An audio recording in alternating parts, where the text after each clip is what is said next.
নমস্কার, আমি সাধনা। আজকের বানাবো লোটে মাছের ঝুড়ো।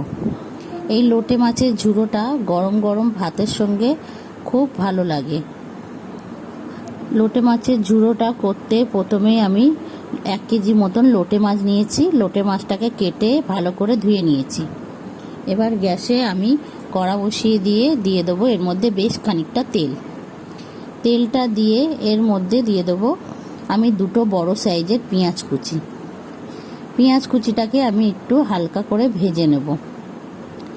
আমি হালকা করে ভেজে নিয়েছি। দিয়ে দেবো এর মধ্যে আদা রসুনের পেস্ট দিয়ে দিলাম। আমি 2 চামচ আদা রসুনের পেস্টটাকে দিয়েও আমি ভালো করে নেড়ে চেড়ে নেব। আদা রসুনের গন্ধটা যখন চলে যাবে তখন দিয়ে দেবো 2 বড় সাইজের টমেটোটাকেও আমি ভালো করে নেড়ে চেড়ে দিয়ে দেবো স্বাদ মতন লবণ, হলুদ গুঁড়ো, জিরের গুঁড়ো, ধনের গুঁড়ো, দিয়ে দেবো লঙ্কার গুঁড়ো, দিয়ে ভালো করে আমি এটাকে কষিয়ে নেব। মশলাটাকে ভালো করে নেড়ে চেড়ে কষিয়ে নেব যতক্ষণ না মশলা থেকে তেলটা ছাড়ছে। তেলটা যখন ছেড়ে দেবে তখন লোটে মাছগুলোকে আমি দিয়ে দেবো। দিয়ে ভালো করে নেড়ে চেড়ে আমি মিশিয়ে দেবো। লোটে মাছে খুবই জল ওঠে, এতে কোনো তরকারিটায় কোনো জলের ব্যবহার করতেই হবে না। এই মাছে যে জল উঠবে সেই জলেই মাছটা রেডি হয়ে যাবে। যতক্ষণ না এবার নেড়ে চেড়ে এই জলটাকে ভালো করে শুকিয়ে নিতে হবে। অনেকটাই মাছ থেকে জল বেরিয়েছে। মাছের জলটাকে নেড়ে চেড়ে হাই ফ্লেমেই আমি করছি এটাকে, জলটাকে শুকনো করে নেওয়ার জন্যে।